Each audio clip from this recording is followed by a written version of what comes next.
नमस्कार, ये आकाशवाणी शिमला है। अब आप राकेश शर्मा से कोविड-19 पर विशेष समाचार सुनिए।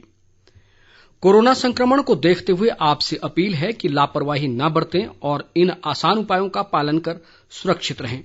मास्क लगाएं, 2 गज की सुरक्षित दूरी बनाए रखें, बार बार हाथ धोएं व साफ सफाई रखें और टीका लगवाएं।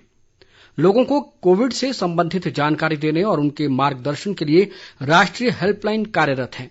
इसका नंबर है 011-2397-8046 और 1075।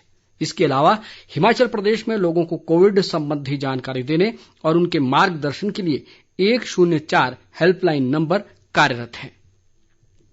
प्रदेश में आज से कोरोना कर्फ्यू में रियायतों का दूसरा चरण आरंभ हो गया है। इन रियायतों के तहत राज्य में आज से सार्वजनिक परिवहन 50% क्षमता के साथ शुरू हो गया है। इसके अलावा आज से दुकानों के खोलने के समय में भी बदलाव किया गया है। आज से सप्ताह में 5 दिनों तक सुबह 9 बजे से शाम 5 बजे तक बाजार खुले रहेंगे। आवश्यक वस्तुओं की दुकानें शनिवार और रविवार को भी खुली रहेंगी। इसके साथ ही प्रदेश में धारा 144 हटा दी गई है। हालांकि अगले आदेशों तक शाम 5 बजे से सुबह 5 बजे तक कोरोना कर्फ्यू जारी रहेगा। बाहरी राज्यों से आने वाले लोगों और पर्यटकों का प्रदेश में प्रवेश बिना RT-PCR रिपोर्ट के हो सकेगा। सभी प्रकार के सामूहिक आयोजन आगामी आदेशों तक प्रतिबंधित रहेंगे और शादी समारोह व अंतिम संस्कार में अधिकतम 20 लोग ही शामिल हो पाएंगे। सरकारी कार्यालय भी आज से 50% क्षमता के साथ खुले गए, जबकि शिक्षण संस्थान फिलहाल बंद हैं और इस बारे में सरकार ने कोई फैसला नहीं लिया है। निजी परिवहन ऑपरेटर मांगे न माने जाने के चलते आज से हड़ताल पर चले गए हैं। शिक्षा मंत्री गोविंद सिंह ठाकुर ने कहा है कि प्रदेश सरकार ने कोरोना संकट काल में भी राज्य के सभी वर्गों के हितों का ख्याल रखा है। गोविंद ठाकुर ने आज एक बयान में कहा कि मुख्यमंत्री जयराम ठाकुर घर घर कोरोना किट पहुंचाने की व्यक्तिगत निगरानी कर रहे हैं। उन्होंने दावा किया कि परिवहन क्षेत्र को सरकार द्वारा दिए गए राहत पैकेज से राज्य के सभी लोगों को लाभ होगा। उन्होंने कहा कि परिवहन क्षेत्र के लिए ये पैकेज एक बड़ी सहायता साबित होगी। गोविंद ठाकुर ने पर्यटन क्षेत्र के लिए घोषित राहतों का भी स्वागत किया और कहा कि इससे पर्यटन उद्योग से जुड़े लोगों को प्रचलित ब्याज दरों से कम ब्याज पर कार्यशील पूंजी प्राप्त होगी। प्रदेश में कोरोना संक्रमण में लगातार सुधार जारी है। प्रदेश में आज अभी तक कोरोना के केवल 33 नए मामलों की पुष्टि हुई है। इनमें से 12 मामले हमीरपुर जिला में दर्ज किए गए, जबकि सिरमौर में 11, बिलासपुर में 6, सोलन में 2 और शिमला और मंडी में 1-1 मामलों की पुष्टि हुई है।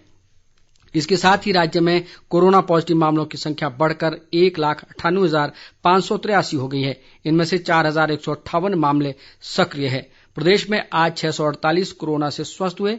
4 लोगों की कोरोना से आज मौत भी हुई है। राज्य में अभी तक 3,379 लोगों की कोरोना से जान जा चुकी। देश में कोविड-19 से स्वस्थ होने की दर बढ़कर 95.43% हो गई है। कोरोना संक्रमण से अब तक 2,81,62,947 लोग स्वस्थ हो चुके हैं। मौजूदा समय में देश में कोरोना के सक्रिय मरीजों की संख्या 9,73,158 है। देश में कोरोना संक्रमितों की कुल संख्या 2,95,10,410 तक पहुंच गई है।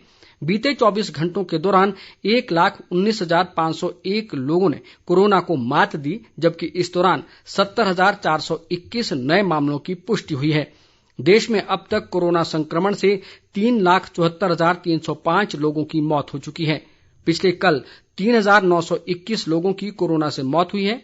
इस बीच देश में अब तक 37,96,24,626 कोविड नमूनों की जांच की जा चुकी है। पिछले कल 14,92,152 कोविड नमूनों की जांच की गई। प्रदेश में 18 से 44 वर्ष आयु वर्ग में आज होने वाले टीकाकरण के लिए 25,951 लोगों ने पंजीकरण किया है। स्वास्थ्य विभाग के एक प्रवक्ता ने बताया कि टीकाकरण के लिए प्रदेश भर में 266 केंद्र बनाए गए हैं। उन्होंने बताया कि सीरम इंस्टीट्यूट पुणे से 18 से 44 वर्ष के आयु वर्ग के लिए राज्य सरकार द्वारा खरीदी गई कोविड-19 वैक्सीन की खेप प्रदेश में पहुंच गई है।